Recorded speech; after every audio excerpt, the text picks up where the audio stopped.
Is black culture allergic to accountability? Are we creating imaginary victims? All that and more on episode 68 of Up to Speed with Tripp Simpson. I'd rather get it out the mud than get it for free. I'd rather settle it up front than run and retreat. I son these niggas just for fun, no need for caprice. And if you tell me that I'm done, you must think I'm deceased. With every breath I take, I'm taking it further. Fuck the word a couple times and deserter. Killing niggas off with every word, I'm talking first degree murder. Just sit back, relax, be the observer. See niggas really want me out of line, I'm seeing the signs. Every time I speak what's on my mind, I'm reaching divine. No, I need my mental realign, so I'm taking my time. But I can't let these people just define what they don't understand. I'm a real nigga, it's deep in my veins. And if you cut me open right now, you'd understand the reason I speak with the pain.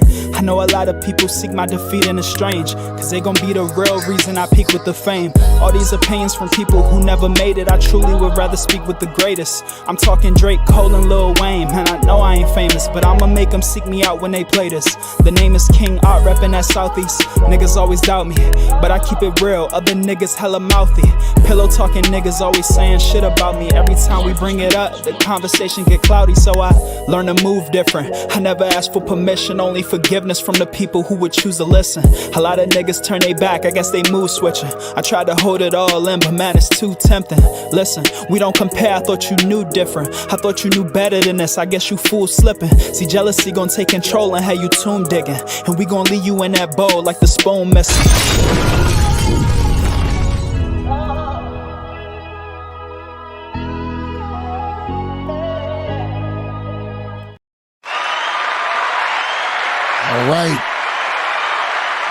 All right, ladies and gentlemen, welcome back to another episode of Up to Speed with Tripp Simpson. I am your host, Tripp Simpson, in the building. The first of his name, Lord of the Seven Kingdoms and Protector of the Realm. That's right. And before we get this live stream started tonight, first and foremost, ladies and gentlemen, you know we gotta handle business. Let's get it. Family moving up in the business. I know you're gonna look after family. What family you talking about, Ice? Fuck, I look invisible, nigga. That's right, I am not invisible, so do me a favor. If you're watching live on YouTube, hit that like button, hit that subscribe button, tap that notification bell, and select all if you're not already subscribed.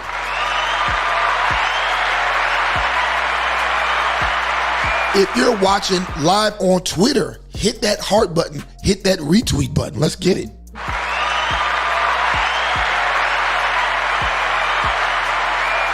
And of course, if you're watching live on Facebook, hit that like button, hit that share button. And no matter what platform you're watching on, ladies and gentlemen, tonight, please get active in the live chat below. Let's help this live stream get through the algorithm.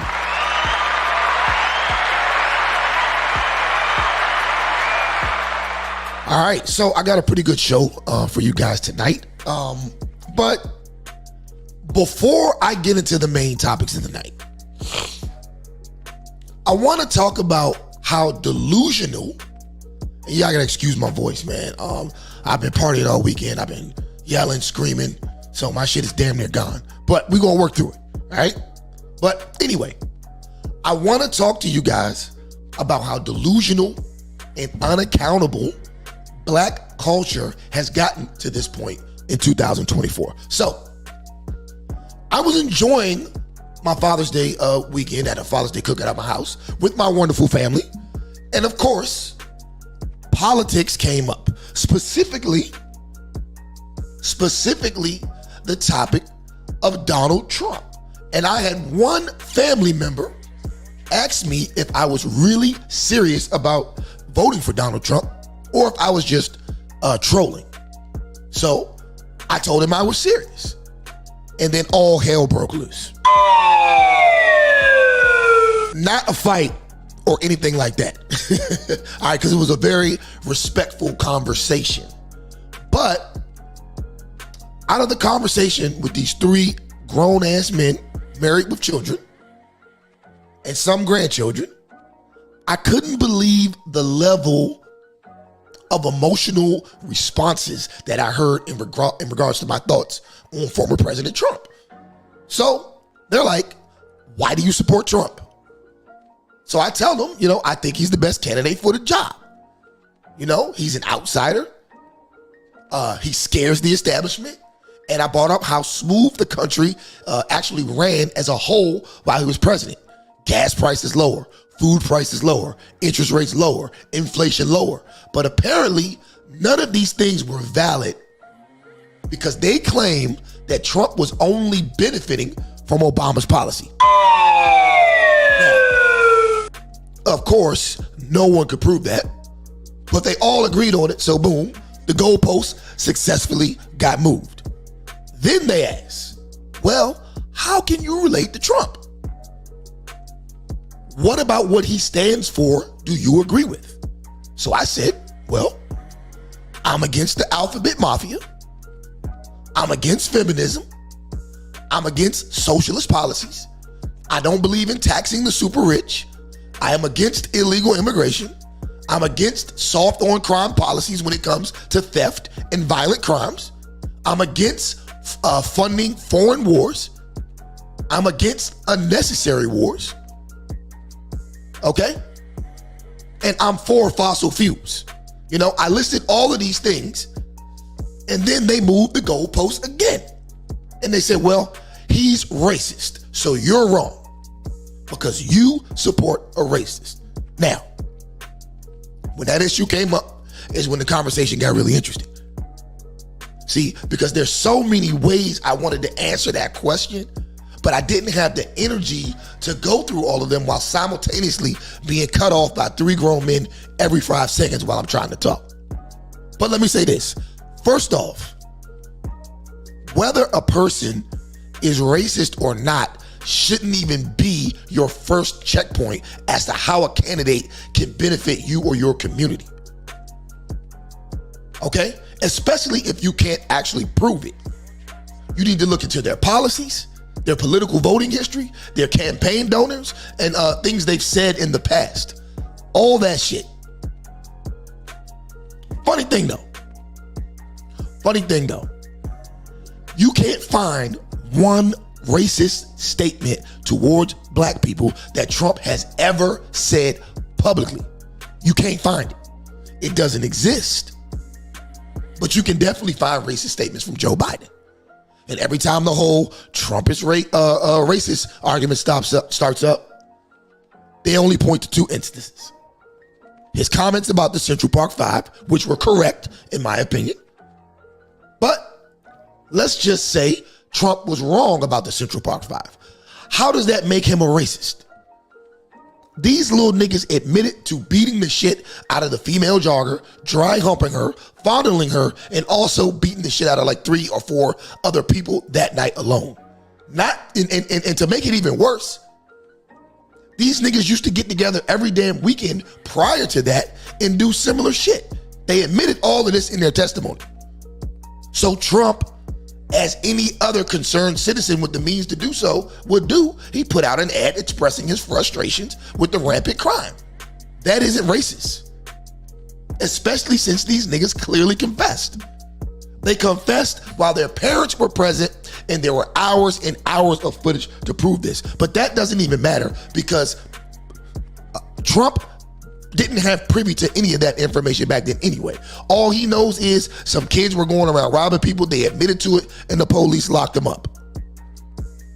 Him commenting on it doesn't make him a racist. At all. Then, there's the second moot point, which is that the DOJ lawsuit filed against Trump's dad's rental properties in the 70s prove he's racist. But that still didn't prove Donald Trump did anything wrong. So yeah, literally that's all they have. Now, despite tons of proof of racist behavior from Joe Biden, they then moved the goalpost again and said, well, we don't like Biden either. We are choosing the lesser of 2 evils. So then I went line by line, comparing the acts of Donald Trump compared to Biden. Biden is clearly the greater evil. And they just totally ignored it.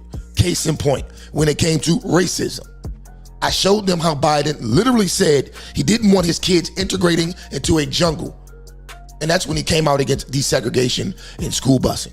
I then mentioned how he authored and championed for every major piece of legislation that catapulted the prison industrial complex that locked up millions of black men for non-violent crimes. Now, I compared that to an ad taken out in the local paper about 5 pervert kids on a mugging spree and an unverifiable claim of housing discrimination. Compare that, it's not even close. But yet, the goalpost was successfully moved again. Now, ultimately, the conversation ended with them asking me what solution did I have to solve the issues within the black community, which directly relates to tonight's show. So I told them, basically, the solution is in the mirror. I told them niggas are their own worst enemy and that accountability is the only way towards true progression. And guess what? They didn't want to hear that shit either. They blamed crack, they blamed prison, they blamed systemic discrimination, every name in the goddamn book. But the bottom line is, those are all symptoms that are self-treatable, but we refuse to do it. And at this point, I'm convinced that in general, black culture has turned us into imaginary victims who are allergic to accountability. Now, I was the youngest one at the table at 40 years old, followed by a 44-year-old, a 52-year-old, and a 72-year-old. So honestly, I wasn't expecting to change any of their stances. I mean, you can't teach an old dog new tricks, especially if he's been indoctrinated in the same trick since birth. However, there is actually some hope for our current political misguidance. Recent polls show that younger black men under the age of 50 are starting not to give a shit about what these old ass niggas think. All right?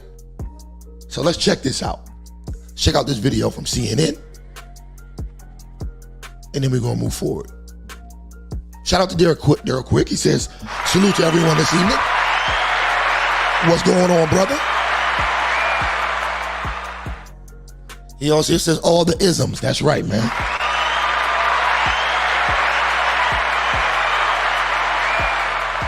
All right, now let's get to this video.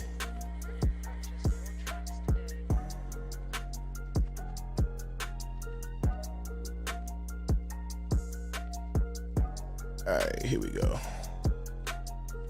CNN senior data reporter Harry Enton is with us. So where does the race stand among African-American voters right now? Yeah, I keep looking for this to change, to go back to a historical norm, and it simply put has not yet. So this is the margin, or Biden and Trump among black voters, compare where we were at this point in 2020, compare where we are now. You know, at this point, look at this. In 2020, Joe Biden was getting 86% of the African-American vote. Look at where it is now. It's 70%. That's a 16-point drop, John. And more than that, it's not just that Joe Biden is losing ground, it's that Donald Trump is gaining ground. You go from 7%, single digits at this point in 2020, to now 21%. And again, John, I keep looking for signs that this is going to go back to normal, and I don't see it yet in the polling. If anything, right now we're careening towards a historic performance for Republican presidential candidate. Pay attention, because it's going to get more interesting. It's going to tie in directly to what I was just saying.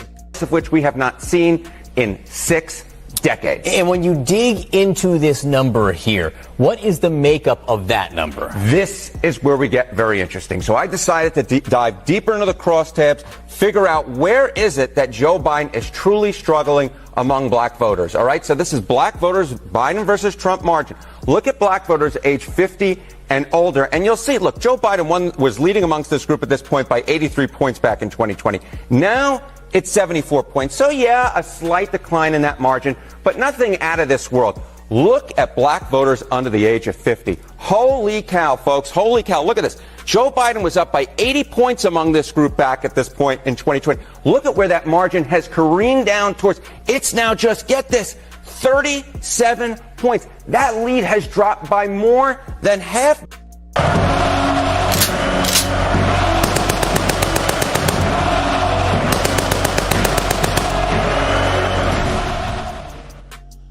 Ladies and gentlemen, it's happening.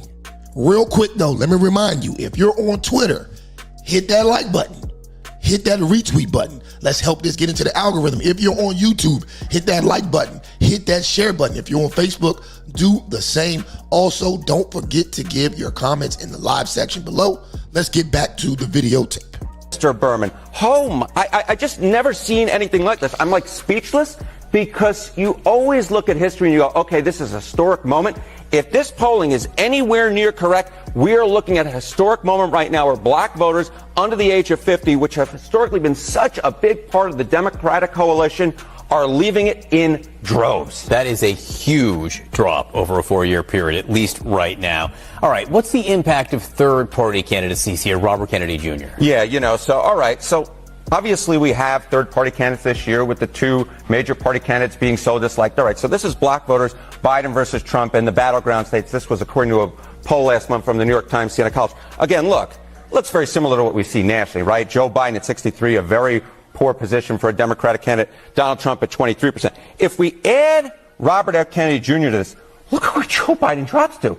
Less than half the vote among black voters, less than half the vote among black voters in the battleground states. Donald Trump drops as well to 14%, so not quite nearly as historic. But look at this, RFK with 11%. You basically have a legitimate sort of three-way race here. Yeah, Joe Biden well ahead, but with less than 50% of the vote. John, I never thought I would see something like this among black voters. And for those questioning who Robert Kennedy would hurt more, at least in these numbers, in this measurement right here, Biden loses 14, Trump loses 9. So it's clearly Joe Biden. It's exactly right. It seems to me this is, yes, it's partially a artifact of Donald Trump perhaps being better liked among black voters, but it's also a real artifact of Joe Biden being significantly less liked among black voters than he was. Old niggas. All my old niggas out there. Respectfully, when it comes to your plantation politics and the Democratic Party, I'm here to tell you right now, we don't care. Let me tell you something. We don't care. Jerry. Trump 2024, you already know what it is. Look at my African American over here. Look at him. Are you the greatest? You know what I'm talking about?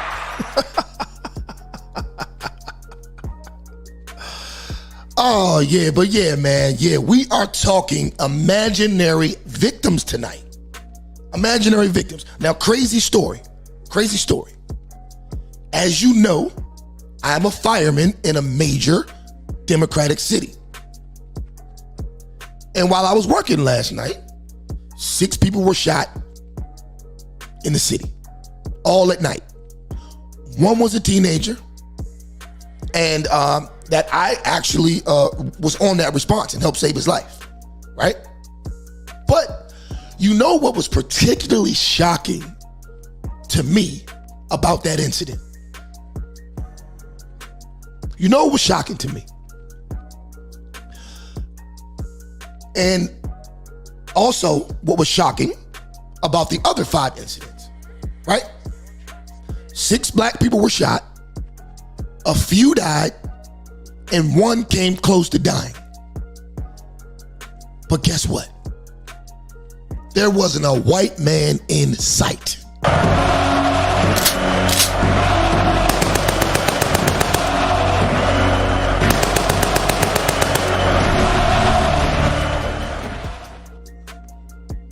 This is a black problem that the degenerate black culture, mainly hip hop, is going to have to take accountability for. We're going to have to take accountability for it. There's nobody coming in the hood shooting niggas up. It's niggas shooting niggas, period. A couple of episodes ago, I broke down the whole chart. All right, there's 350 million people in America. There's only 40 million of us. There are 200 million whites, and 40 million blacks have 3,000 more murders against each other per year than the biggest population in this country. That's a problem. So miss me with the whole proximity argument. That's a problem. Now, speaking of imaginary victims, let's get to our first contestant of the night. None other than Miss Fani Willis.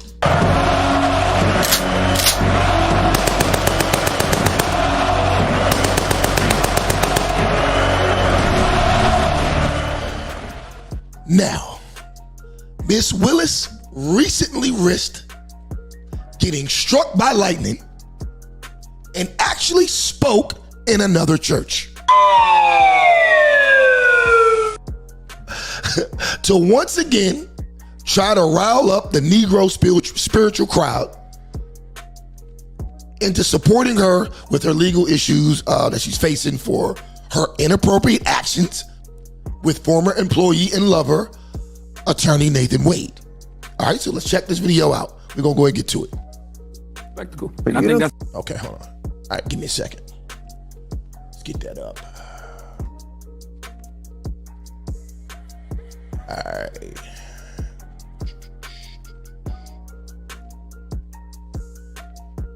All right, here we go.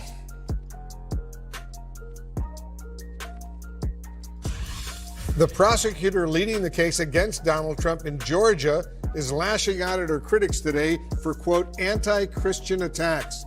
CNN's Brian Todd has more on the fiery speech Fani Willis just gave at an Atlanta area church.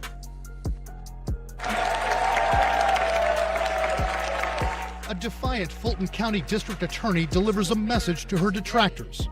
Black women are sick and tired of being sick and tired. Here we go. She get caught on some bullshit. Now it's black women this, black women that. In an appearance today at an African Methodist Episcopal church outside Atlanta, Fani Willis talked about what she's gone through since former President Donald Trump tried to get her removed from prosecuting his election subversion case in Georgia, and since Nathan Wade resigned as a prosecutor in the case because of their previous relationship. What can I say? I lived the experience of a black woman who is attacked and over-sexualized. Attacked and over-sexualized. You over-sexualized yourself when you decided to sleep around with a married man and put him on the payroll. But the level of the lack of accountability here is just outstanding, man. See, I'm so tired of hearing these idiots call my name as Fani in a way to attempt to humiliate me. Because like silly schoolboys, the name reminds them of a woman's rear, of her behind.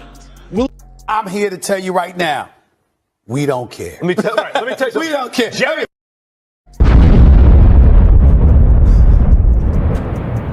We don't care. We're still going to do it. Willis did not mention anyone by name in her speech, but alluded to the moment Trump's former attorney, Rudy Giuliani, made an offensive remark about her at a Michigan church event last week. I've got two prosecutors, Fani the hoe.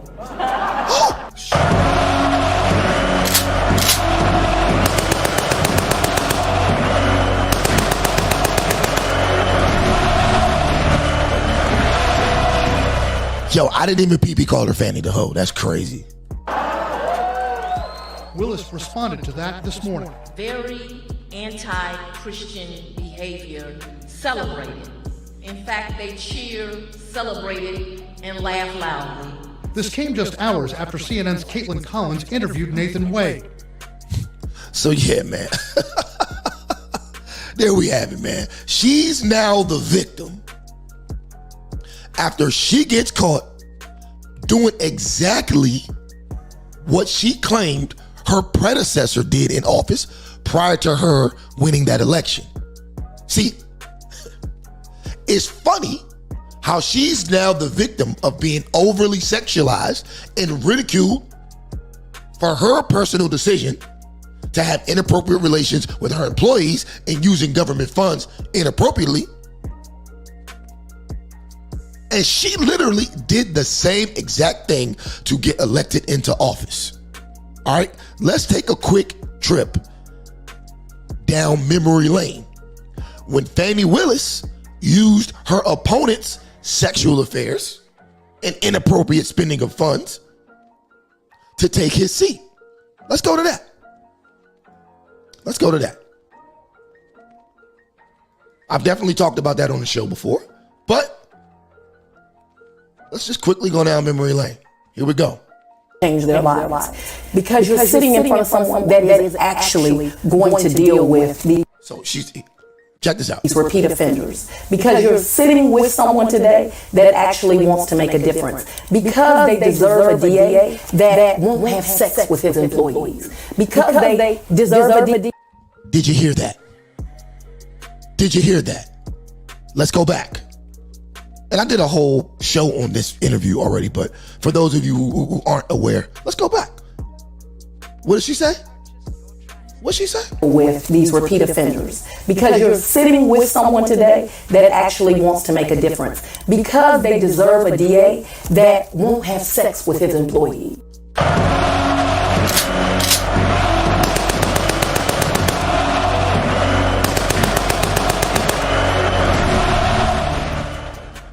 Just off that statement being made by her when she was running for office, she should resign right now. From that statement alone. Because they deserve a DA that won't put money in their own pocket when it should go to benefit children. And I'm just going to leave it right there. Because she put money in her own pocket, for sure. And she put money in her boyfriend's pocket. But now she's mad at conservatives for calling her out for doing the same thing. And all of a sudden, it's racist to do that. Even though when she called out her predecessor, he was a black man. Was it racist then? Was it sexist then? When you was talking about what people do behind closed doors? No, it wasn't. Don't nobody feel sorry for these brides, man. Get her up out of there. Get her up out of there, man. I swear, bro. You can't make this shit up, bro. Instead of just taking accountability or just maybe even keeping her mouth shut about it, she chooses to play the black woman victim card. And honestly, it's getting old. Ain't nobody falling for that crap no more. Ain't nobody falling for it. Now, to be fair, I gotta be fair. Because the men are on some dumb shit too. Her boyfriend, the dude she got caught up with, Nathan Wade, also took his dumb ass on CNN to give an unnecessary interview that made the both of them look even more guilty. Let's get to it. See if I can find this joint. All right. Let's get to it.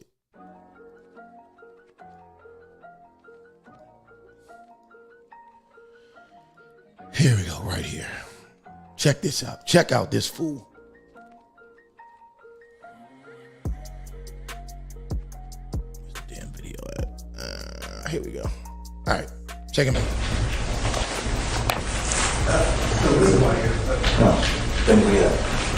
Yeah, take it. Want to go out? When did? All right, gotta start from the top. Just to clarify, when did the romantic relationship between the two of you start? Yeah, so you know, we get into. There's been this effort to say that okay, these exact dates are. Bro, watch how he just immediately plays victim. She asked this dude a simple question. Let's rewind. Simple question. Just to clarify, when did the romantic relationship between the two of you start?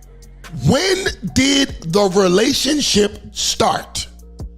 Simple question requires a simple answer.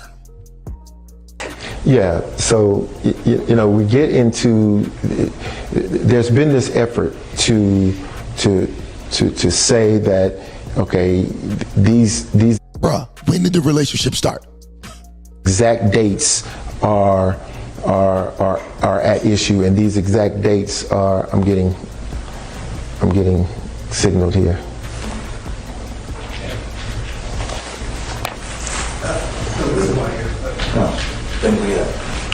Yeah, take it.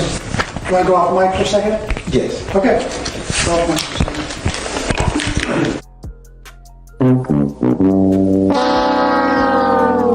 This nigga got to be the worst lawyer in history, bro. He's not even, he ain't even smart enough to know how to represent himself on TV. He's not even smart enough to do that. Why would anybody hire this nigga? This is crazy. This is and yo, what makes it even worse, she hired this dude to help her prosecute a former president.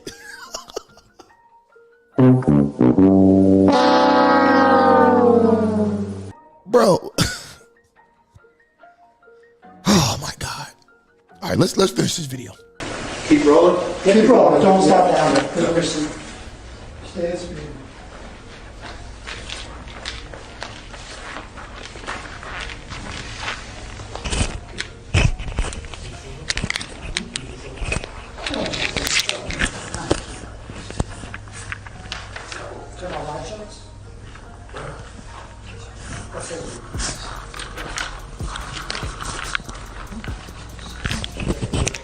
That's good? Talking? Yeah, good. Still rolling. Okay, we're good. Good. We asked. Everything okay? Yeah. Just to revisit the question, it was to clarify when the romantic relationship Once again, she's asking him the same question. started and when it ended. Sure. So, I believe that the public has, through the testimony and other interviews, the public has a clear snapshot that this is clearly just a distraction. Take the weed and leave the money now. Take the wall and left the wall. It is not a relevant issue in this case, and I think that we should be focusing on more of the facts. Blood clot. The indictment in the case. Well, I ask because obviously it's still a pending matter. It's going to be before the Court of Appeals. And you talked about how proud you were of all the work that you did in this office. And I think I'd be proud of the work I put in that office too.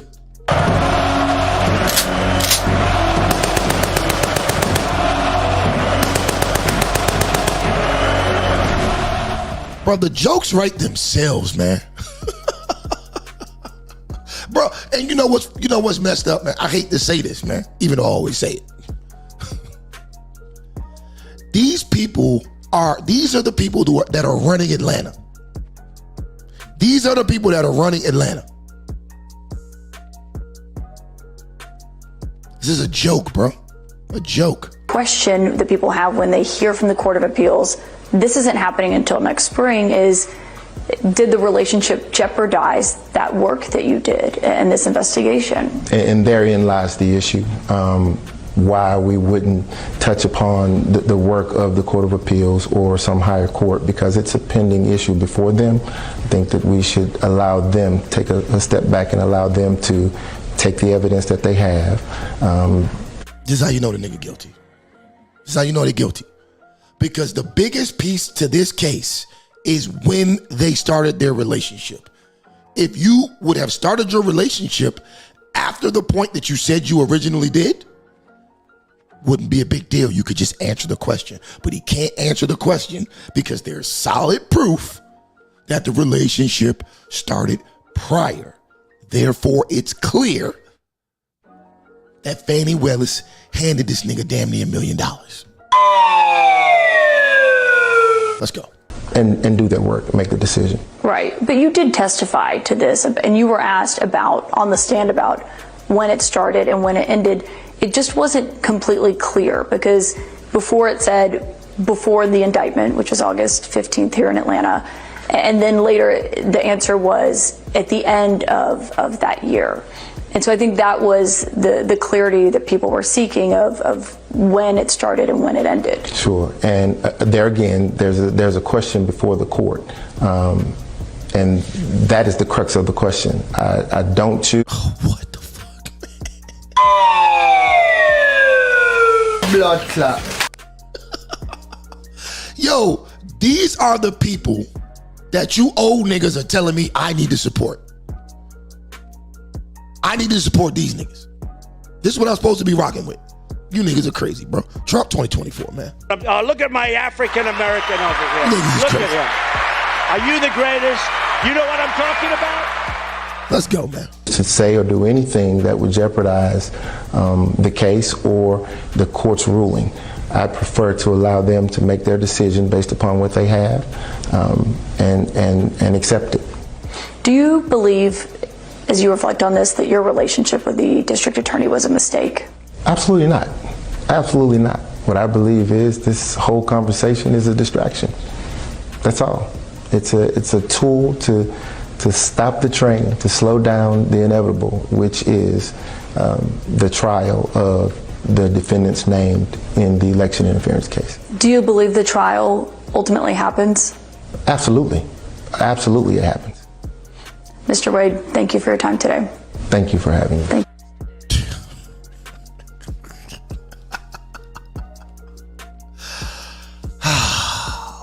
Nathan Wade. Nathan Wade. Nathan Wade. Bro.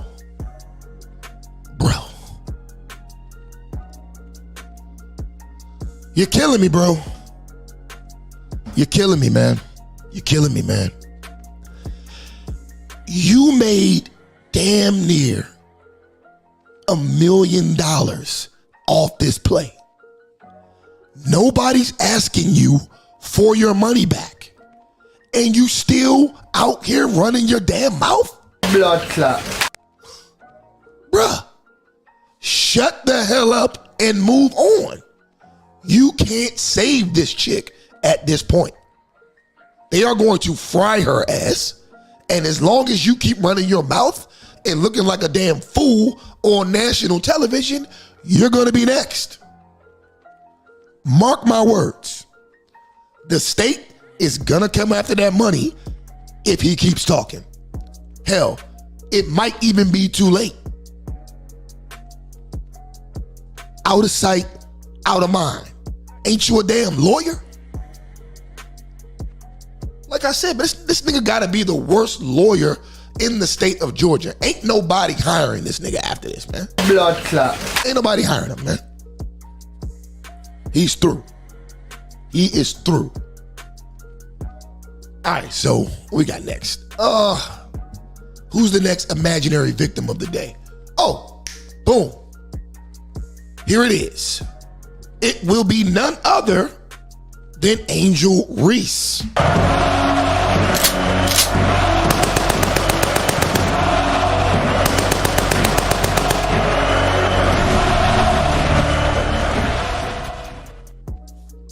And I tell you people, I'll tell you this, man. Angel Reese is well on her way to being the imaginary victim of the year. She is on her way to being the victim of the year. Now, recently in a game against the Indiana Fever and Caitlin Clark, Reese was given a flagrant foul for a tomahawk chopping Caitlin Clark by accident in an attempt to block a layup. Now, granted, it's a hard foul and the ref made the right call, but it really wasn't that serious. What made it worse to me, though, was Reese's post-game remarks about the play. But before we get into her post-game remarks, I want to show you guys what happened with the actual when the actual flagrant foul was called. All right, so let me get that up. All right, let's see.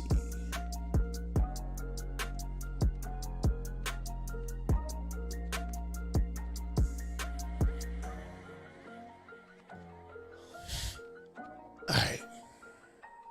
And I think they're going to look at this.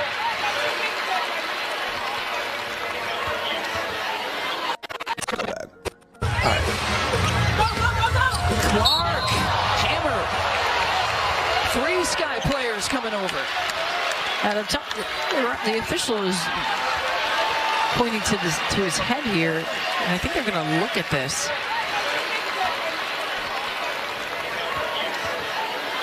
To review it. The foul, I believe, to Angel Reese. Yep, across the head, and they... I mean, that's a clear, flagrant foul. I mean, whether intentional or not, like, you can't chop a chick in the head. You just can't do that. We'll go to the monitor to review this one. Yeah, that's right. I mean, come on, bro. Come on, bro. You wasn't nowhere near the ball. Nowhere near the ball. Foul. Right in the head.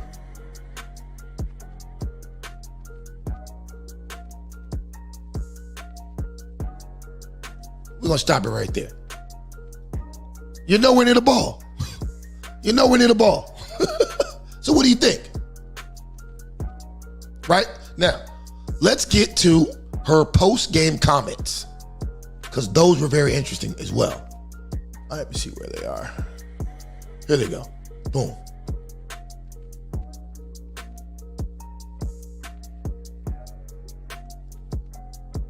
Losing streak. How do you guys have to respond as far as coming together in these moments? Yeah, I mean, pressure breaks pipes. I mean, either we're going to sink down and just continue to keep losing, or we're going to do what it takes and figure out what to do to get better. I think we just got to get back to the drawing board and figure things out. Angel, I wanted to get your assessment from the first half to the second half. The first half, you and Carmelo cooking in the first half. What happened? Yo, real quick, notice, look how ghetto they tape these. You can't get like a real audio video of any of these WNBA press conferences besides Caitlin Clark. But all of the Chicago Sky's press conferences be taped on iPhones, man. So I had to turn the music off real quick just so you can hear this shit. Let's go. I mean, for inside, I think we were playing really hard.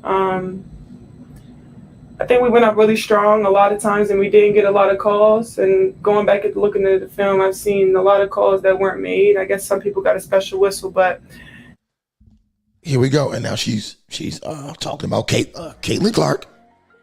She's saying Caitlin Clark got a special whistle. That's not a special whistle. You tomahawk chopped her. What did you expect? I don't get it, bro. I don't get it, man. These women have no accountability. Just being able to play hard as best as we can. I'm still proud of Camilla going out and still getting a double-double. And that's something y'all not going to be able to stop regardless of the referees. Like, we're here for a while. We're not going to be denied. It's no matter what you guys can try to do. But our goal is to win. And we're going to do whatever it takes to win and continue to do that. There's been a lot of talk about the star power on both of these young teams, and as we saw, it was a one possession game to the final couple minutes. What do you think? How does that add to kind of the excitement between these two teams and the excitement of playing in a game like this? Yeah, I mean, I guess it's another basketball game. I guess a lot of hype around the game, of course, but we're kind of honestly just here to play ball. Any more for Angel? Yeah, one more. Angel, so just obviously. So there we have it, man. There we have it. Typical, because I'm a black woman, victim card. They got outplayed, and all she could do was blame the refs. But I'm not shocked. This is what Angel Reese does. Remember when she lost to Caitlin Clark in the tournament? She cried and turned herself into the victim again. And she's doing the same thing here, just without crying. Caitlin scorched her boots the other night. 23 points, 9 assists, and they won by 8 points. So, there's that. Now, real quick, though. Real quick. I think the most interesting part about this particular issue is how Caitlin Clark, the one who they love to hate, comes off at her press conference. She's been getting mollywopped the whole goddamn season and has never once publicly complained about it to the media. Even though she's the one actually being targeted by players in the league and by the media on a daily basis, right? But let's check this out. Let's see what she had to say. Let's see what Caitlyn had to say. Hold on. Where the hell is that at?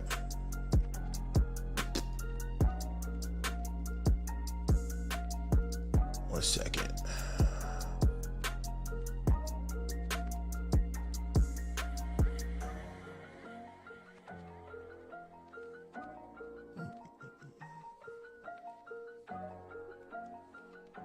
Give me 1 second. Let me get to this. Y'all got to remember this is a one-man show. I'm doing this shit all by myself. So bear with me, people. Bear with me. God damn it. We're going to get to the video. Hold on now. All right. Here we go. Here we go. Coming in trying to. Best overall game in WNBA. Petro Dowry.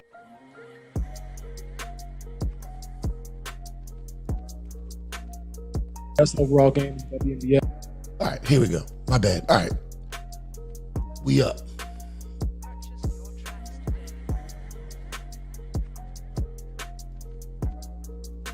All right, people, let's go. Here's Caitlin Clark's interview. Okay, and you know, how much fun is it when everyone, including you and everyone else, touching the ball and it's clicking? Yeah, I felt good. I thought I was like moving well, taking good shots, took care of the ball well. I thought, but overall, just as a team, like we moved the ball really good. I mean, like obviously the balanced scoring shows that, but also like, you know, Les 6 for 10, ABA 9 for 13, Keyz 7 for 13. Like that's really good. So like taking good shots and helping our teammates get good shots, I think was the key. And only giving up one overboard in the second half was huge as well. And then when you get flagrant foul by Angel Reese, what's going through your mind and how you just stay within yourself to finish the game? What's going through my mind is I need to make these 2 free throws. That's all I'm thinking about. It's just a part of basketball. It is what it is. You know, just trying to make a play on the ball and get the block. But yeah, I mean, it happens. And those free throws when you have to shoot them with nobody at the line are kind of hard. So it's a little different than having people at the line. So I was just trying to focus on making those. Caitlin, just along those lines. So, I mean, there we have it, man. There we have it. Class, humility, and respect for others. Class, humility, and respect for others. Something that a large portion of these Keishas in the WNBA just don't possess. And as a matter of fact, check this out. I saw this video earlier. Let me see if I can find it. Give me 1 second. Let me see if I can find this joint. Let me see if I can find it. Boom. Here it is right here. Here it is right here. Here it is right here. Check this out. Check this out. They let these hood rats run wild in the WNBA. How much you paid? Khalil, this looks like the bench production. You didn't get a lot of it in this game here. Talk about what they need to do going forward. You said what? The bench. Not score a lot in this game here. Give you a lot of. Look at this guy. You say what? You say what? Bruh. I don't get it.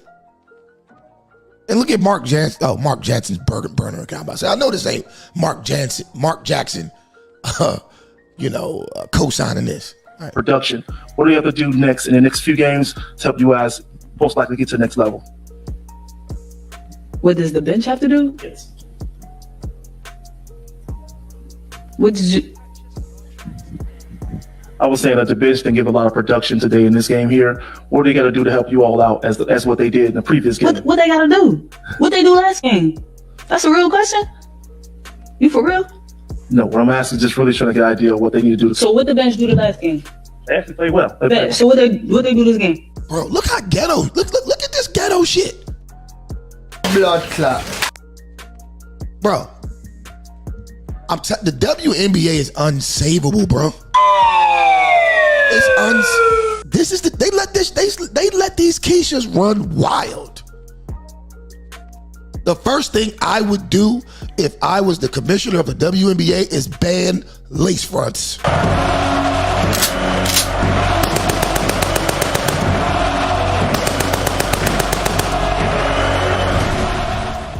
absolutely no lace fronts.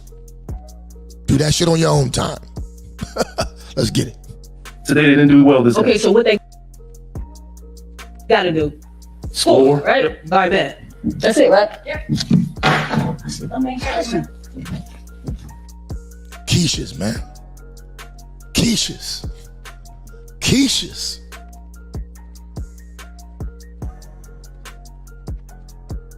Ridiculous. Utterly ridiculous. There's no way in hell I'm standing up for some ratchet ass stuff like this. Real quick, my man, I can't pronounce his name. Wooga Boy says, and no eyelashes. That's a fact.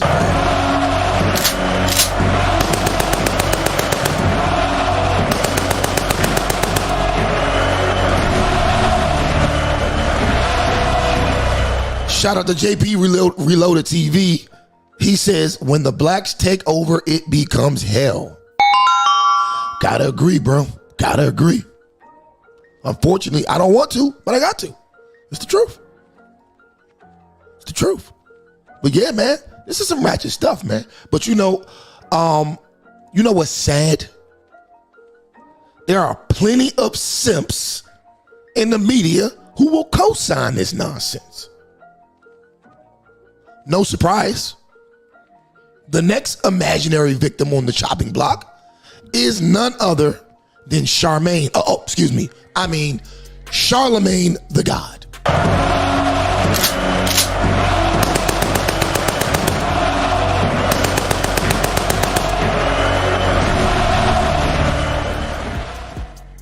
Now, this next clip I'm about to play is a clip of Charlamagne the God on the Bill Maher show attempting to justify the claims that the WNBA players are being ignored because that's how black people are treated in sports.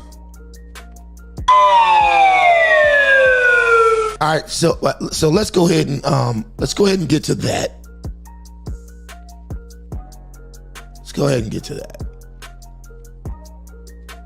All right, here we go.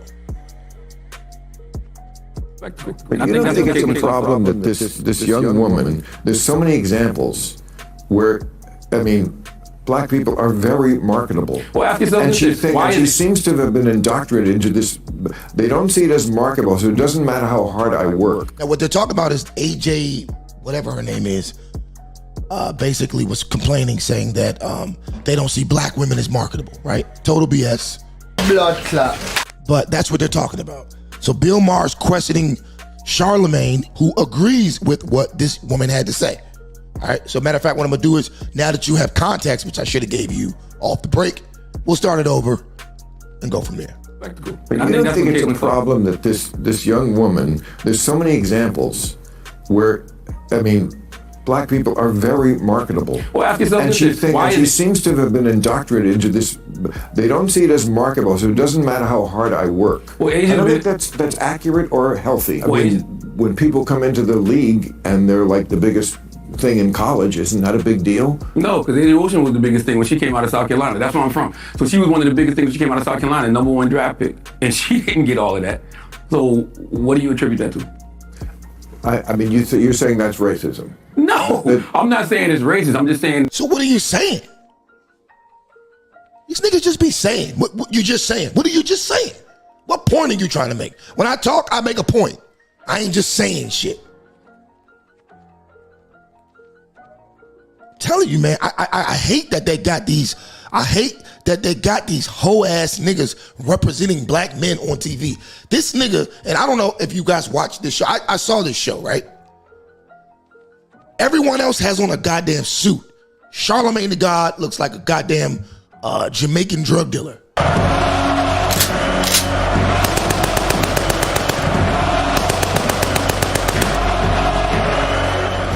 Shout out to Jamaica. No disrespect to the Jamaican drug dealers. Blood clot.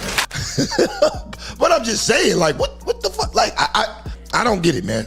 I don't get it. But let's continue the video. That I think Asia Wilson has a point, and I think sometimes when black women say certain things, we should listen, and especially her, because I'm not in her shoes. I don't know, but why was Serena Williams such a big star? Because people like that. They didn't not watch her because she was black, right? Yeah. Okay.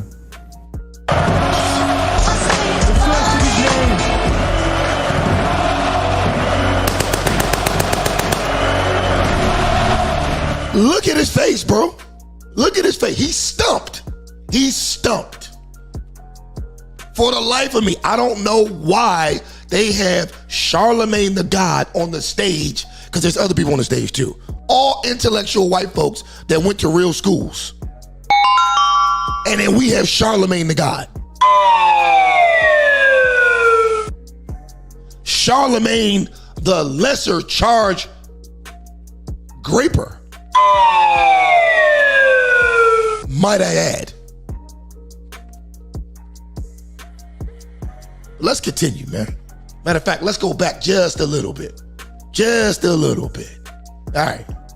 Point. And I think sometimes when black women say certain things, we should listen, and especially her, because I'm not in her shoes. I don't know, but why was Serena Williams such a big star? Because people like that. They didn't not watch her because she was black, right? Yeah. Okay. So where are we with this? I don't know. I'm just sitting back observing the conversation, but I do think you're in the conversation. What do you mean? I'm not. You're in the conversation, nigga.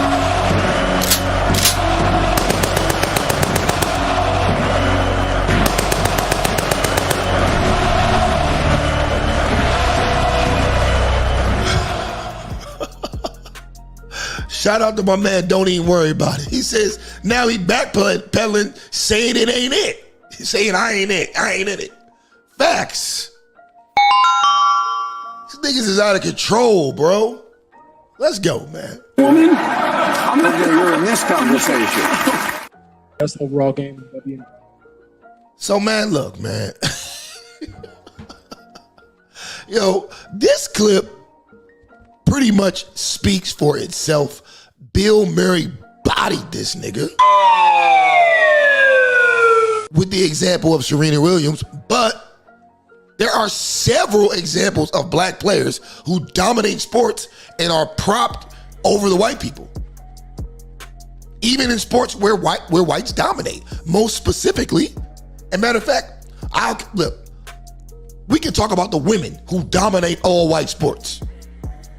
That's how we know this is not true. You got Venus and Serena, obviously Serena, Venus Williams, FloJo, Jackie Joyner-Kersee, Dominique Dawes, Simone Biles, Naomi Osaka, Cheryl Miller, Lisa Leslie, Cheryl Swoops. Matter of fact, Cheryl Swoops was the first woman ever to get a basketball sneaker deal. She's the first woman ever to get a basketball sneaker deal. And you mean to tell me that it's racist for Caitlin Clark to get one? Blood clot. Even though the overwhelming amount of women who got their own sneaker deals in the WNBA were black. They were black. I think there was a total of 12. 9 out of the 12 are black. At this point, man, we see it's stone cold jealousy. They are jealous. They are literally going to turn Caitlin Clark into the Jackie Robinson of the NBA.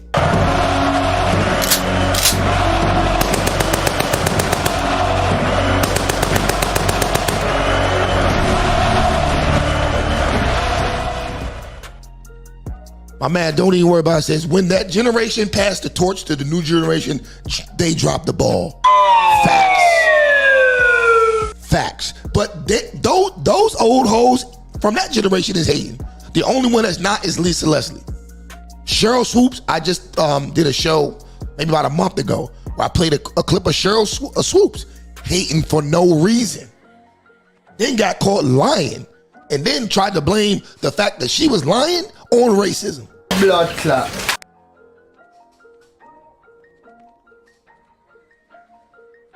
Shit crazy, bro.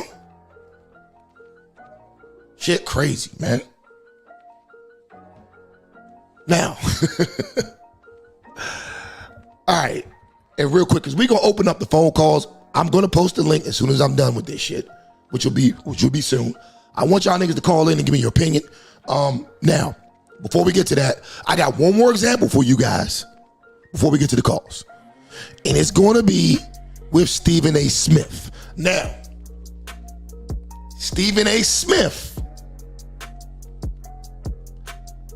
went on an imaginary victims rant the other day on ESPN over the allegations that Caitlin Clark's fans or her fan base is racist, which is totally unfounded, but yet these people just get to spew all type of nonsense out their mouths over and over again, or on Twitter.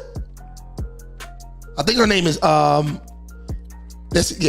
Dejona Carrington. Dejona Carrington recently went to Twitter and had this to say.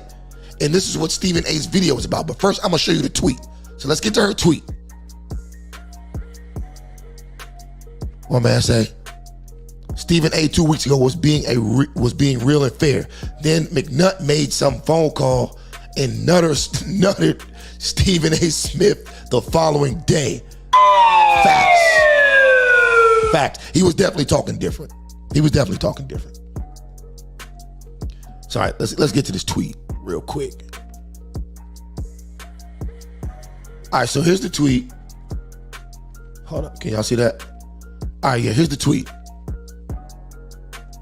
She says, "Dog, how one cannot be bothered by their name being used to justify racism, bigotry, misogyny, xenophobia, homophobia, and the intersectionalities of them all is nuts." I got that thug in love. Get the fuck out of here, bro. I had to give it a pause button just because of that. We all see this stuff. We all have a platform. We all have a voice, and they all hold weight. Silence is a luxury.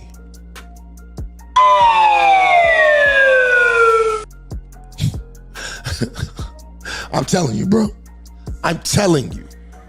Whoever is running this shit show in the WNBA needs to be fired. Blood clot. These women are constantly complaining about their salary and constantly complaining about not having the same luxuries as the NBA, but are constantly alienating the fan base that can get this league to the next level. It won't serve you any good hating on white people and straight men. Newsflash. White people and straight men spend all the money in the sports industry.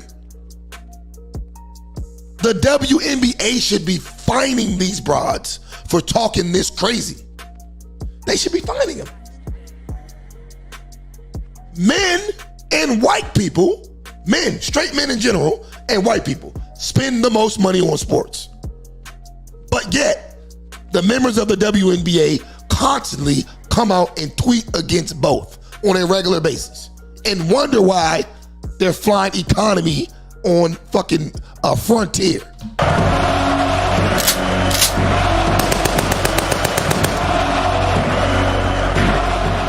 And they don't even realize they lucky to be on Frontier. The league is operating at a $50 million deficit, which means no one in the entire league is turning a profit. No one. And you know who's footing the bill? The men of the NBA.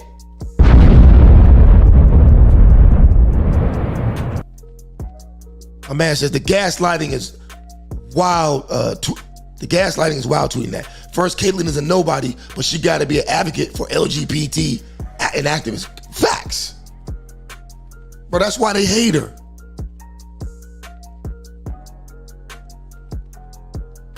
That's why they hate her, bro. That's why they hate her.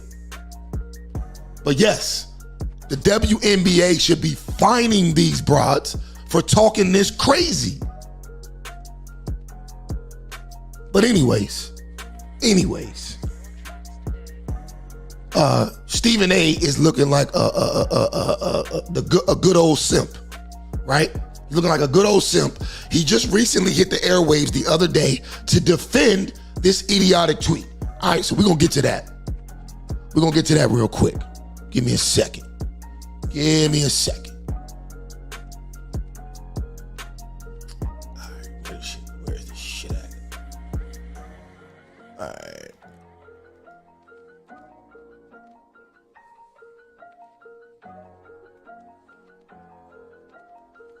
Give me a second, y'all. Give me a second. I'll get right to it. Petro Dowry. Coming in, trying to poke some of those rebounds. Give me a second.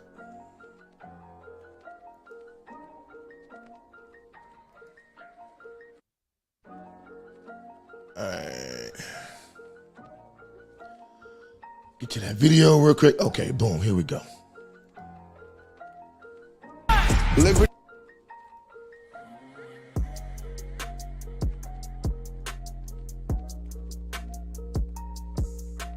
All right. Got it. Let's get it. All right, so check this Stephen A. Smith video out, man. This is what he said the other day on First Take. A ridiculous first take, might I add, but this is what he had to say. Issue here that can't be escaped, and that is this. She is a white young lady, and she's been a magnet in a way that has benefited the league in ways that others have not, even though their efforts have been worthy and deserving of being as celebrated, if not even more celebrated.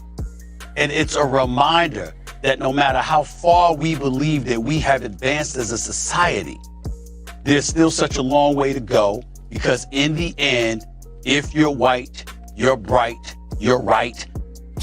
This is disgusting to watch, man. This is disgusting. And as a result, the shine comes your way in the eyes of a lot of people in America. Let's transition. Very uncomfortable to touch on, but just factually correct. You have somebody that's a presidential candidate. What is his claim to fame? Make America great again. What have people interpreted that to mean? Make America white again. These are the things that critics have said. He has his supporters spanning the tens of millions. There are others on the other side having tens of millions of the supporters on their side. What has that led to? A divide. It is not a divide that is created. It is a divide that's illuminated because it's highlighting and showing that it's been in existence all along. It hasn't gone anywhere. As we travel for the NBA Finals, and Shanae is here with yours truly, and Kendrick Perkins and Brian Windows and stuff like that. Yeah, in the city of Dallas, we're chilling, this metropolis, and we're having a good time. Go to some of the outskirts of Texas. Go to some of the outskirts of Florida. Go to some of the outskirts of various places throughout this country, and you see places that ain't trying to hear all of that. It was the way that it was, and we ain't trying to change it for anybody. We holding on to this, whatever that it may be. And as a result of that, we find ourselves on too many occasions witnessing the conflict that we thought had subsided, that we thought had evaporated before our very eyes. And what we've learned is it has not. It has not. So when Carrington spoke up, I got where she was coming from. I certainly don't hold Caitlin Clark accountable for that. But what Caitlin Clark has to understand is that it's not really you personally. It's you, the figure. It's you. It's not her personally, but all of these statements are directed towards her. Blood clot. Like, you gotta pay attention to what these niggas be saying. They be trying to say shit and not say it, but still say it. At the end of the day, all these niggas are cucks. They're all cucks. They all bow down to women and listen to everything that women say because they're scared of women. That's what they do. The prop per se that is being utilized to address a bigger point. If we could do it, everybody has done it. Dr. Martin Luther King Jr. and others were trying to make things happen in the 50s, in the 60s. Rosa Parks refusing to give us seat up on a bus. Everybody knows that was something that was orchestrated because a bigger issue needed to be addressed, and they had to find the right person to address it. And throughout history, we've seen a plethora of things transpire and take place where an individual had the light shined on them, and it was orchestrated and plotted and planned because a bigger message and a bigger issue needed to be addressed, but the right person needed. I'm here to tell you right now, we don't care. Let me tell you We don't care. Jerry. I don't care. Yo, I'm just gonna leave it at this, man. I'm gonna leave it at this. Stephen A. Smith makes about $13 million per year. $13 million a year to get on TV and talk about sports. Sports. And he's up here pretending to be a victim? Like, what are we talking about here? All this fake black victimhood from these celebrities is disgusting. I bet if you ask Stephen A. Smith what neighborhood he lives in, I'm willing to bet he's probably one of the only black people who live there. And I ain't faulting him for that, because I'm one of them niggas too. That's why I don't be trying to hear this fake victim shit from these people. White people are paying them very well to do a meaningless job, and they still have the nerve to complain about it. And really, nobody in this entire equation is a victim. And that's everyone from him to the lowest paid player in the WNBA. You still make more money than the average American makes in an entire year. And in some cases, or in Stephen A. Smith's case, an entire lifetime with your annual salaries playing or talking about a goddamn game. Get over yourself. Get over yourself. But what do I know? This is what I'm going to do. I am going to put the link to call in the YouTube chat, in the Facebook chat, and in the Twitter chat. What I want you guys to do is hit the link. I'll put you in queue, and after the commercial break, I will give you a chance to speak your piece. How does that sound? Good. All right, so let me get this link popping. All right. Call in.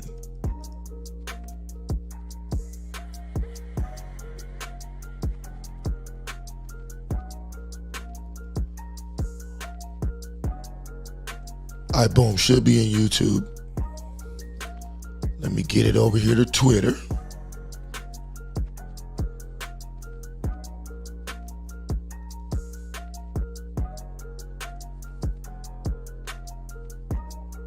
Give me a second, y'all. Let me get it over.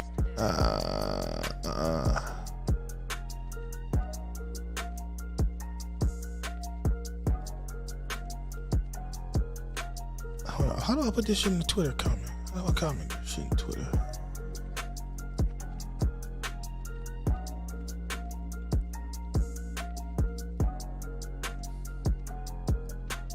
Okay, all right, boom. All right, about to put it in Twitter. Sorry, y'all, I didn't go to college for this, so bear with me, shit.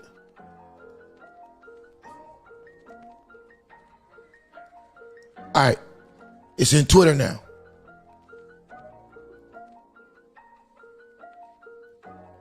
So, what we're gonna do is, we're gonna go to a quick commercial break.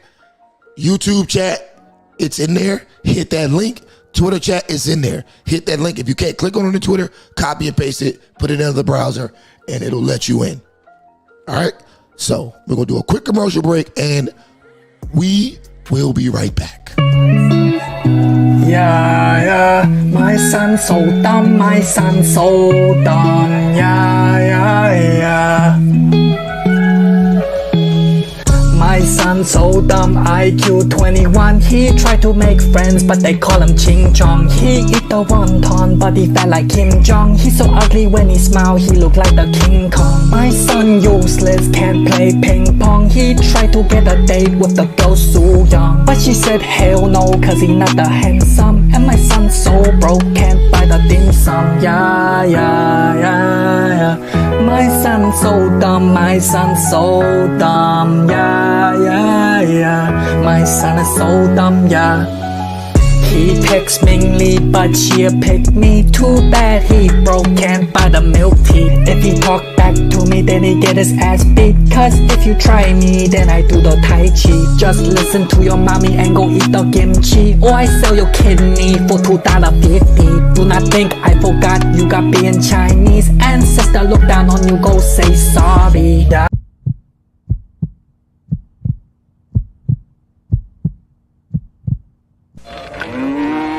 I don't know. Check it.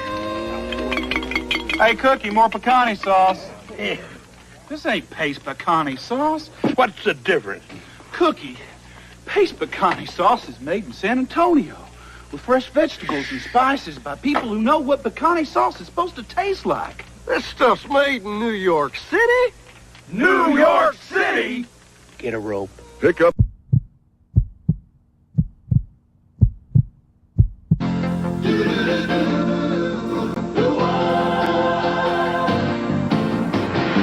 It doesn't matter what comes, fresh goes better in life. With mental expression full of life.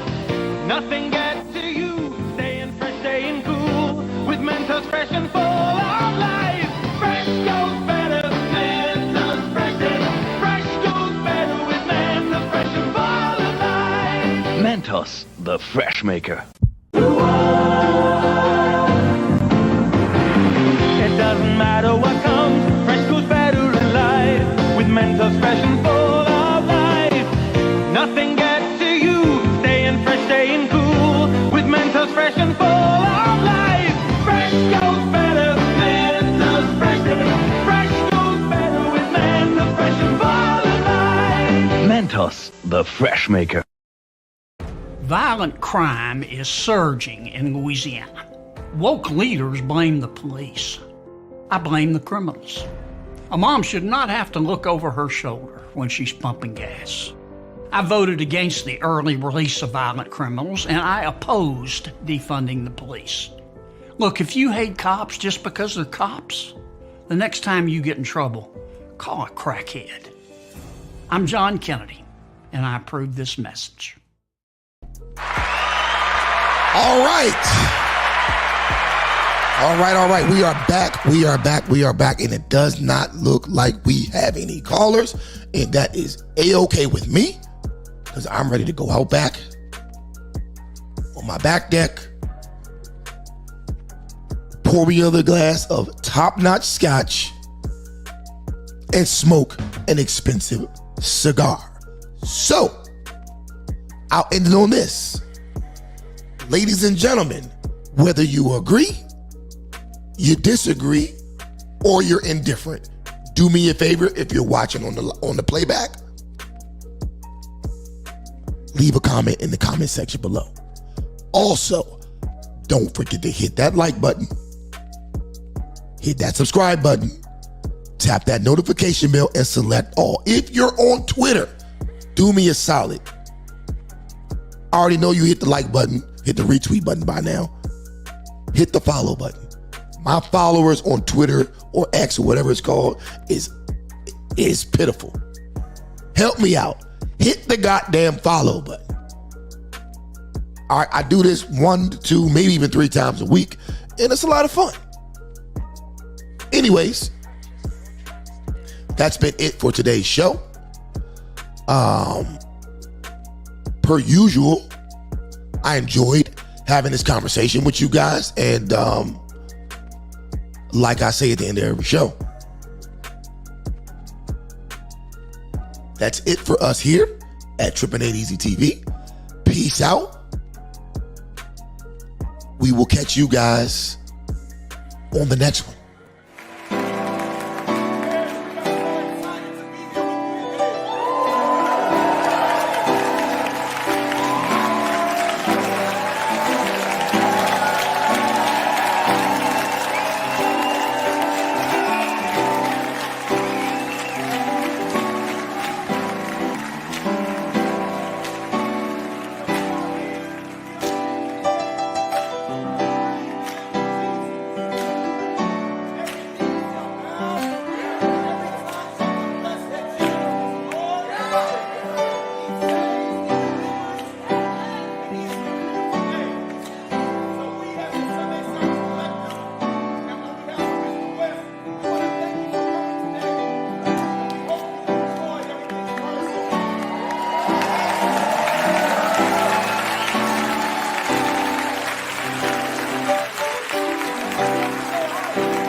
Fire, popping up the grease and I'm peppermint. Crazy, and running back up. Cause I make her, she don't know how to act up.